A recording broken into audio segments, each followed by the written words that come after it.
3-4 म्हयन्याच्या पावसाळ्यात शेतकऱ्यांनी बेकार बसचे न्हय तर तवशाचे मळे लावन फायदो करपाक जाय। हे पीक कमी सुवातीन आमी पावसाच्या उदकानूय घेवं येता हे केप्यां काजूर गांवच्या एका शेतकारान दाखोवन दिलेले आसा। फाटली 4 वर्सां हे शेतकार पावसाळ्यांत तवशी लायता। बरी जोड जाल्ल्यान तांकां रस्त्यार बसपाची गरज पडना। तशेंच तवशांचें उत्पन्न हॉर्टिकल्चर महामंडळ घेता अशें थळाव्या शेतकारांनी सांगलें।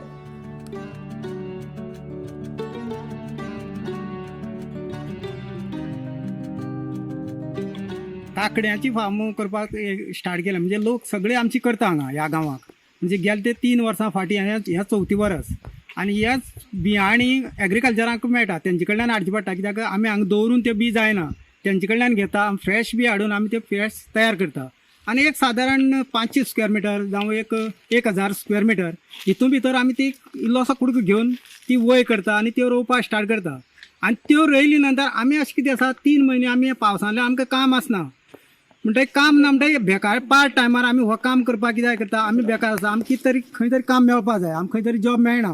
पूण ह्या जॉबा खातीर आमी हें काम केले नंतर आमकां ह्या बेकारी लोकांक हो फायदो आसा। म्हणजे काकडी तर घातल्यो सादारण हांवें केले त्या हितूंक म्हागेल्यो 1000 स्क्वेअर मिटरा भितर हांवें केल्ली वनूच तितूंक म्हाका 20 क्विंटल मेळ्ळी आनी ही रेट आसा 27 रुपीज। म्हणटकीर हेजे रेटीक आनी हेका म्हाका बसपाक लागलें आनी हे 3 म्हयन्या भितरूच ते काबार जाता आनी बरो फायदेशीर आसा आनी फास्ट तेजें हें काम सोंपता। म्हज्या भयणीन आनी हांवें आनी म्हाजी काकान आनी काकीन काकड्याचो बिझनेस स्टार्ट केल्लो। लोकांनी करता म्हूण आमी बी करपाक स्टार्ट केल्लें। लोक गेले ते 4 वर्सां पयलीं साकून करपाक लागले आनी तेंगेले पळोवन आमी बी स्टार्ट केलें। आनी खरेंच हो काकड्याचो बिझनेस आसा तो खरें बरो आसा, फायदेशीर आसा। हो पावसाच्या उदकाचेर येता, ताका चड खर्च बी कांय लागना।